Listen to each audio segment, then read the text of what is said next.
கர்த்தராகிய இயேசு கிறிஸ்துவின் நாமத்தினால் உங்களுக்கு வாழ்த்துதலையும் வணக்கத்தையும் தெரிவித்துக் கொள்கிறேன்.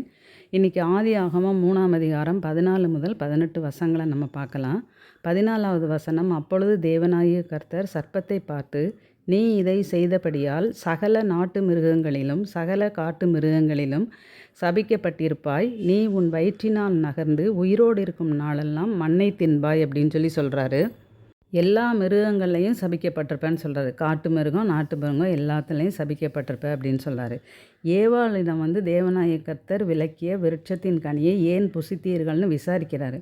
ஆனால் சாத்தான்கிட்ட எதுவுமே விசாரிக்காமல் அதுக்கு அவர் சாபம் கொடுக்குறாரு. அடுத்து வர்ற வசனங்களில் ஆதாம் ஏவாளை அவர் சபிக்கலை. ஏன்னா அவர் 6 நாளில் உலகத்தை படைத்து எல்லாம் நல்லது என்று கண்டார். 6ஆம் நாளில் எல்லாவற்றையும் பார்த்தார், அது மிகவும் நன்றாக இருந்தது. அந்த மனநிறைவில் 7ஆம் நாளில் அவர் ஓய்வு எடுக்கிறாரு. ஆனால் இதை பூரா கொலைத்து போட்டது சாத்தான் ஆகிய பாம்பு. நம்ம ஒரு வேளை வீட்டை தொடச்சி சுத்தம் பண்ணி வைக்கிறோம், அப்போ யாராவது அழுக்காக்கிட்டாங்க அல்லது எதையாவது கொட்டிட்டாங்கன்னா உடனே கோபம் வரும். அல்லது குழந்தைங்க கூட ஏதோ படம் வரைகிறாங்க, ஏதோ ஒன்று பண்ணுறாங்கன்னா அதில் ஏதாவது தட்டி விட்டுட்டு ஏதாவது அது அழுக்காயிடுச்சுன்னா குழந்தைங்க அதனால் அழுவாங்க, கோவப்படுவாங்க. அப்போ கர்த்தர் படைத்த எல்லாம் நன்றாக இருக்கும்போது அதை குலைத்து போடும் நோக்கத்தில் இந்த சாத்தான் வேலை செய்ததுனால சாத்தானை முதல்ல சபிக்கிறாரு.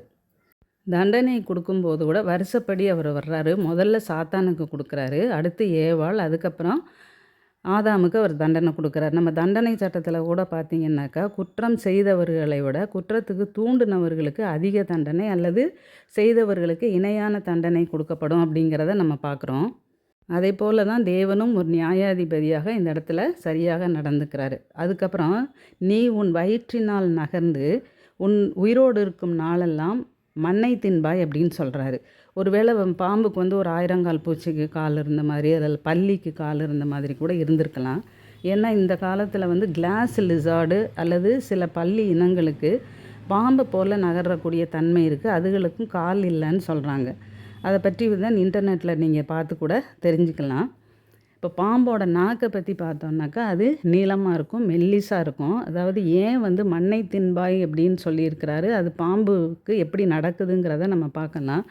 இந்த பாம்போட நாக்கு அதனுடைய டேஸ்ட் பார்க்குறதுக்காக அது கிடையாது. அது சுற்றிலும் இருக்கக்கூடியவற்றை சென்ஸ் பண்ணுவதற்கு, அதாவது உணர்ந்து கொள்வதற்கு. இப்போ இந்த மூக்குனால் நம்ம வாசனையை உணர்கிறோம், ஆனால் பாம்பு நாக்குனால், அந்த பிளவுபட்ட நாக்குனால தான் வாசனையை உணருது. அது அந்த காற்றில் இருக்கக்கூடிய அந்த டஸ்ட்டு பார்ட்டிகிள்ஸ் அதிலிருந்து அந்த முகர்ந்து பார்த்து அதன் மூலமாக இது தன்னுடைய இரையை தேடுது அப்படின்னு சொல்கிறாங்க. அந்த நாக்கு ஒரு வினாடிக்கு 15 முறை படபடன்னு அடிச்சுக்கும் அப்படின்னும், அது காற்றில் இருக்கக்கூடிய அந்த டஸ்ட்டு பார்ட்டிகல்ஸு, இப்போ டஸ்ட்டு அப்படின்னு சொல்கிறது அதனால தான் மனிதனை உருவாக்குவதும் மண் அப்படின்னு தமிழில் சொல்லியிருந்தா கூட இங்கிலீஷ் ட்ரான்ஸ்லேஷனில் டஸ்ட் அப்படின்னு சொல்லி போட்டிருக்கோம். அதனால் இங்கேயுமே இங்கிலீஷ் ட்ரான்ஸ்லேஷன் பார்த்திங்கன்னா you will eat dust all the days of your life அப்படின்னு. அதாவது டஸ்ட்டின் மூலமாக, நுண்துகள்கள் மூலமாக அது இரையை கண்டுபிடிப்பதை தான் இது சொல்லுது. 15ஆம் வசனத்தில், உனக்கும் ஸ்திரீக்கும் உன் வித்துக்கும் அவள் வித்துக்கும் பகை உண்டாக்குவேன், அவர் உன் தலையை நசுக்குவார், நீ அவர் குதிகாலை நசுக்குவாய் அப்படின்னு சொல்கிறாரு. பொதுவாக வனவிலங்குகளை பார்த்தோன்னா நம்ம ஓடிடுவோம், அல்லது நாய், பூனை அல்லது கோழியெல்லாம் வீட்டுக்குள்ளே வந்துன்னா விரட்டி தான் விடுவோமே வழியாக அடிக்கணும்னு நினைக்க மாட்டோம். ஆனால் இந்த பாம்பை மட்டும் நம்ம என்ன செய்வோம், ஆளுக்கு ஒரு கம்பு எடுத்துகிட்டு அடிக்கணும்னு தான் நம்ம போவோம். எபிரேயர் 2:14-15 பார்த்திங்கன்னா, ஆதலால் பிள்ளைகள் மாம்சத்தையும் இரத்தத்தையும் உடையவர்களாயிருக்க அவரும் அவர்களைப் போல மாம்சமும் இரத்தமும் உடையவரானார்.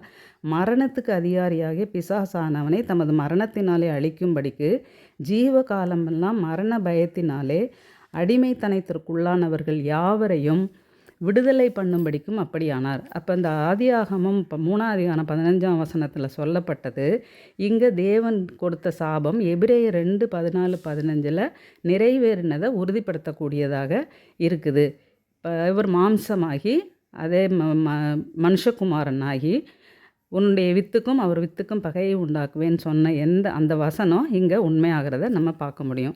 16வது வசனத்தில் அவர் ஸ்திரீயை நோக்கி, நீ கர்ப்பவதியாக இருக்கும்போது உன் வேதனையை மிகவும் பெருக பண்ணுவேன், வேதனையோடே பிள்ளை பெறுவாய், உன் ஆசை உன் புருஷனை பற்றி இருக்கும், அவன் உன்னை ஆண்டு கொள்வான்.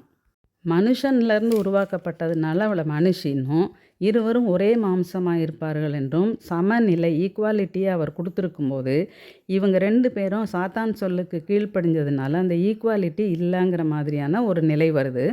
அதனால அவளுடைய வேதனை பெருகும் அப்படின்னு சொல்கிறாரு. ரோமர் 6:23 பாவத்தின் சம்பளம் மரணம் அப்படின்னு சொல்லப்பட்டிருக்கிறத பார்க்குறோம். ஆதாமும் ஏவாளும் விலக்கப்பட்ட விருட்சத்தின் கனியை புசித்த உடனே ஆத்ம மரணத்துக்கு உள்ளாயிடுறாங்க.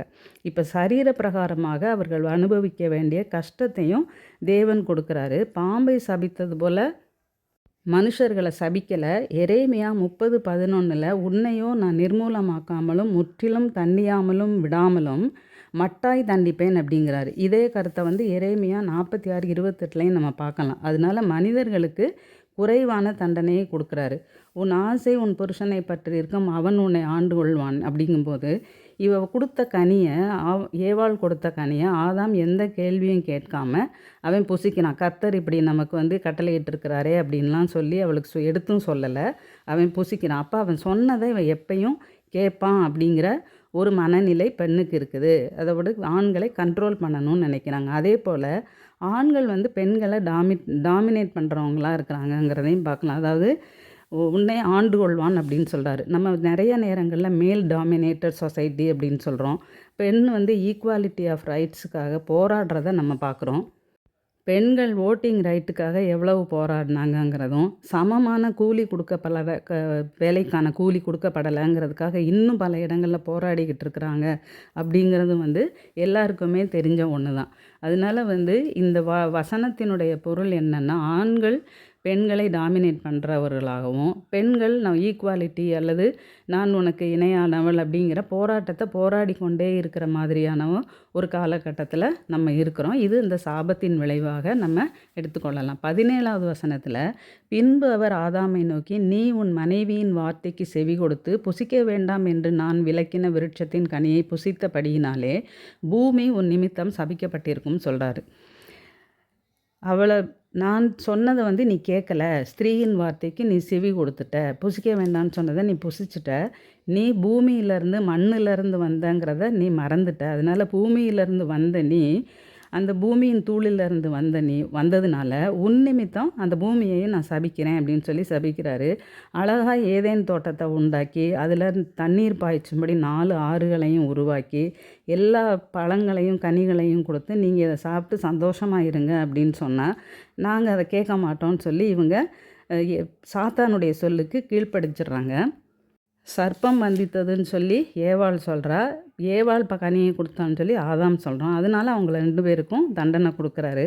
18ஆம் வசனத்தில் அது உனக்கு முள்ளும் குறுக்கும் இழைப்பிக்கும் வெளியின் பயிர் வகைகளை புசிப்பாய் அப்படின்னு சொல்கிறாரு. அப்போ நான் கொடுத்த தோட்டத்தில் சந்தோஷமாக உங்களுக்கு இருக்க தெரியலை, நீங்கள் இனிமேல் போய் கஷ்டப்பட்டு நீங்கள் பயிர் செய்து அந்த நிலத்தில் கிடைக்கக்கூடிய பலனை நீங்கள் அனுபவிங்கன்னு சொல்கிறார். இப்படித்தான் தேவன் பல ஆசீர்வாதங்களை நம்ம கண்ணு முன்னால் கொண்டு வந்து தருவார். இது நல்லது, இதை ஏற்றுக்கொள்ளுங்கள்னு சொல்லும்போது நிறைய பேர் அதை புறந்தள்ளிடும். உதாரணமாக சாப்பாடு, உடை அல்லது வேலை, முக்கியமாக திருமணம் போன்ற விஷயங்களில் கடவுள் நமக்கு ஒன்றை நியமித்தா அதை தள்ளி விட்டுட்டு அவரவர் விருப்பத்துக்கு ஏற்ற மாதிரி ஒன்றை செலக்ட் பண்ணிவிட்டு அதனால் நம்ம கஷ்டப்படுறவர்களாக இருக்கிறோம். அந்த விளைவுகள் வரும்போது தான் அதை பற்றி உணர்கிறவங்களாகவும் இருக்கிறோம். ஏசாயா 55:6 கர்த்தரை கண்டடையத்தக்க சமயத்தில் அவரை தேடுங்கள், அவர் சமீபமாக இருக்கையில் அவரை நோக்கி கூப்பிடுங்கள் எப்படின்னு பார்க்குறோம். தேவனாய கர்த்தர் ஆதாமுக்கும் ஏவாளுக்கும் மிக சமீபமாக பக்கத்தில் இருந்தார்.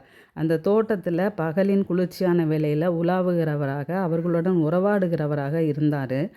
ஆனால் அவங்க இந்த கனியை புசிக்கலாமா புசிக்கக்கூடாதான்னு பாம்பு சொன்னதை கேட்டு இவங்க கர்த்தரிடத்தில் உத்தரவு வாங்கியிருந்திருக்கலாம். அதையும் கேட்காம இவர்களாகவே ஒரு ஆலோசனை பண்ணதுனால அவர்களுக்கு இந்த நிலை வந்தது. நீங்கள் இந்த ஏசாயா 55 அதிகாரத்தில் பின்னாடி இருக்கிற வசனங்களை பார்த்தீங்கன்னா என்னென்ன ஆசீர்வாதங்கள் நமக்கு உண்டு அப்படிங்கிறதையும் நீங்கள் படித்து தெரிஞ்சு கொள்ளலாம்.